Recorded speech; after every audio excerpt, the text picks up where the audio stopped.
Electronic gadgets ఇది కూడా చాలా డ్యామేజ్ చేస్తుంది ఇప్పుడు అని చెప్పొచ్చు. లైక్ అంటే ఎస్పెషల్లీ మనమంటే హ్యాండ్ బ్యాగ్ లో క్యారీ చేస్తాం మొబైల్స్ కానీ ల్యాప్టాప్స్ కానీ ఇలాంటివి. బట్ జెంట్స్ చాలా మంది ఏంటి అంటే ఫ్రంట్ పాకెట్ లో మొబైల్ పెట్టుకుంటారు, చక్కగా కాళ్ళు చాపుకొని సోఫాలో కూర్చొని ల్యాప్టాప్ ఒళ్ళో పెట్టుకొని వర్క్ చేసుకుంటూ ఉంటారు.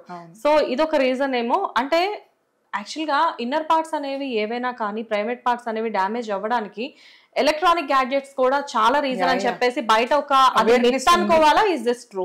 నో, వెరీ ట్రూ అండి. సి నార్మల్ గా టెస్టిస్ అనేది అబ్డమన్ లో లేదు, బాడీ లోపల పార్ట్ లో లేదు, it is outside the body. అంటే స్క్రోటమ్ లో ఇట్ ఈస్ దేర్. ఎందుకు అంటే ఆ బాడీలో 1 degree టెంపరేచర్ ఎక్కువ ఉంటుంది. సో కింద ఉన్నప్పుడు టెంపరేచర్ అనేది తక్కువ ఉంటుంది. It is surrounded with air full. ఇప్పుడు స్టమక్ అనేది అంటే బాడీలోనే ఉంటుంది. ఇట్ ఈస్ సో హీట్ అనేది తక్కువ ఉండాలనే సృష్టి అది.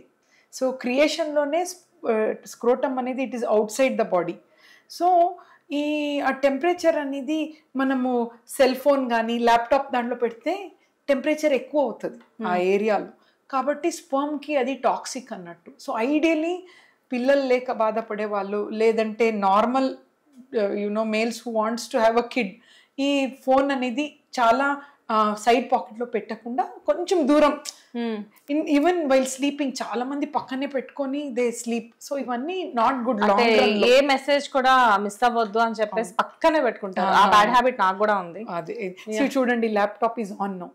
సో అవసరం లేనప్పుడు దాన్ని ఆఫ్ చేసి పెట్టుకోవటం, ఇవన్నీ small things, but long term లో ఇట్ విల్ డెఫినెట్లీ హెల్ప్ అండి.